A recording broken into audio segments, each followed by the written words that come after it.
At first I thought it was horrible because you take your passion, your hobby, and you turn it into a job.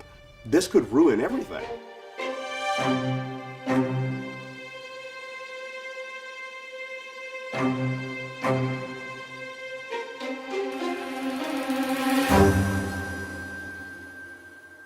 When I went to work for a little brew pub called Manhattan Brewing Company, one of the first breweries east of the Mississippi after Prohibition in the modern era, so they opened up November 9th, 1984. I was there that night, so I remember it well. A guy who had been one of the senior brewers for Samuel Smith's, a very venerated British brewery, was brewmaster there, and I knew him from home brewing circles. And that's how I ended up getting into brewing, because I think I was there to borrow some yeast or something like that. And I said, how's it going? And he said, well, it's a little bit tougher now that my assistant is leaving. And I just kind of turned to him and I was like, I want that job. Now, of course, I had no idea what I was actually saying. I had a very cushy job at the time. I'd gone from working temp computer guy, and I was producing films and shows at night and brewing on the side. Where all this time came from, I don't know. I can't seem to find it anymore. We used to do things like write letters all day. I had a window office on the 52nd floor, then the Pan Am building, now the MetLife building.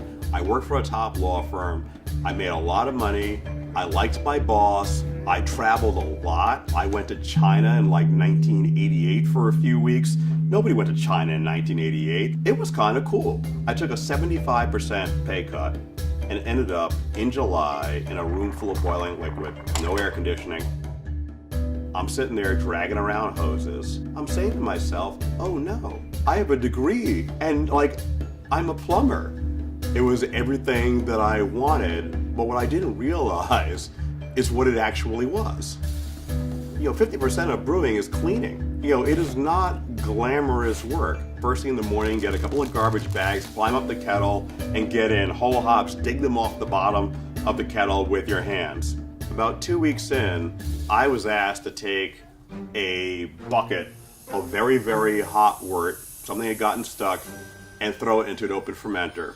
I was up like this, and the thing kicked back, and the liquid landed on my arm, and my skin just melted. I didn't know that your skin could melt, but apparently it can. And it just went whoosh, and it hung underneath my arm, in shreds. I'm like, well, that can't be true.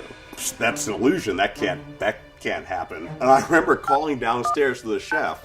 I'm like, chef, I need you to come upstairs. I've been injured. And he said, oh, I'll send somebody up. I'm like, no, I want you to come up. I've already done all the screaming. What we need to do is leave here and go to the hospital. The next day, I was back at work. And my arm was wrapped up.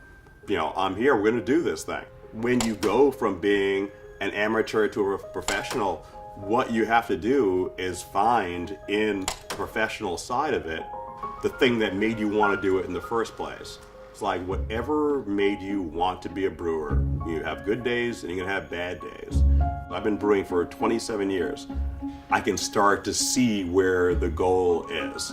I can't remember who said it, somebody a lot smarter than me, but they said success is becoming the person that you always claimed that you were, which I think is kind of awesome.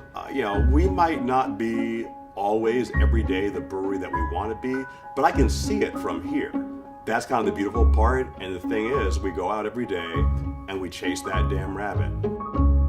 He gave me the loaded gun, he said, shoot the can.